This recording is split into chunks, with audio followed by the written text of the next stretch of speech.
ઠંડીનો માહોલ સવારના ભાગમાં રહેશે. ઉત્તર ગુજરાતના ભાગોમાં તારીખ 27મી જાન્યુઆરી સુધી ઠંડી રહેવાની શક્યતા રહેશે. બપોરે ઠંડી ગાયબ થઈ ગયો છે. 26મી જાન્યુઆરી ગણતંત્ર પ્રજાસત્તાક દિન નિમિત્તે રાજ્યના મહત્ ભાગોમાં હવામાન શુષ્ક રહેશે અને વાતાવરણ ચોખ્ખું રહેવાની શક્યતા રહેશે. સવારમાં ગુલાબી ઠંડી રહેવાની શક્યતા રહેશે. પરંતુ તારીખ 30-31 જાન્યુઆરીમાં એક મજબૂત પશ્ચિમ વિક્ષોભ આવશે. ફેબ્રુઆરીની શરૂઆતમાં અરબી સમુદ્રમાં અને બંગાળ ઉપસાગરમાં પણ ગતિવિધિ વચ્ચે બંગાળના ઉપસાગરના ભેજના કારણે લગભગ દક્ષિણ મહારાષ્ટ્રના ભાગો, ગોવાના કેટલાક ભાગોમાં કમોસમી વરસાદ કે છાંટા થવાની શક્યતા રહેશે.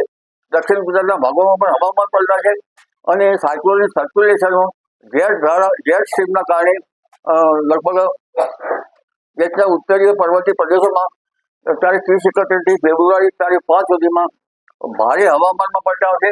ગાજવીજ પવનના તોફાનો સાથે કેટલાક ભાગમાં કરા કે વરસાદ થવાની શક્યતા રહે છે. લગભગ પૂર્વ યુપીના ભાગો, મધ્યપ્રદેશના ભાગોમાં અને ઉત્તર ગુજરાતના ભાગો સુધીમાં હવામાનમાં પલટો આવશે અને આ દશામાં તારીખ 30-31 જાન્યુઆરીથી ફેબ્રુઆરીની શરૂઆત સુધીમાં રાજ્યના કેટલાક ભાગમાં કમોસમી વરસાદ કે વાદળવાયુ કે છાંટા થવાની શક્યતા રહેશે.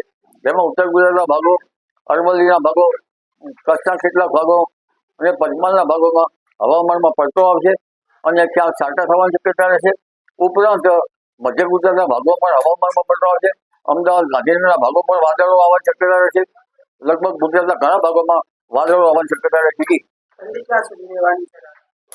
ઠંડી તારીખ 27મી જાન્યુઆરી સુધી રહેવાની શક્યતા રહેશે. પણ 31મી જાન્યુઆરી સવારે થોડી ઠંડી જણાશે. ફેબ્રુઆરીની શરૂઆતમાં લગભગ કંઈક ઠંડા પવનો ફૂંકાશે. પરંતુ આ ઠંડી જે છે એની અસરો સામાન્ય જ રહેશે. અને ગરમી 29મી ફેબ્રુઆરીથી રાજ્યના ભાગમાં ગરમી પડવાની શક્યતા રહેશે.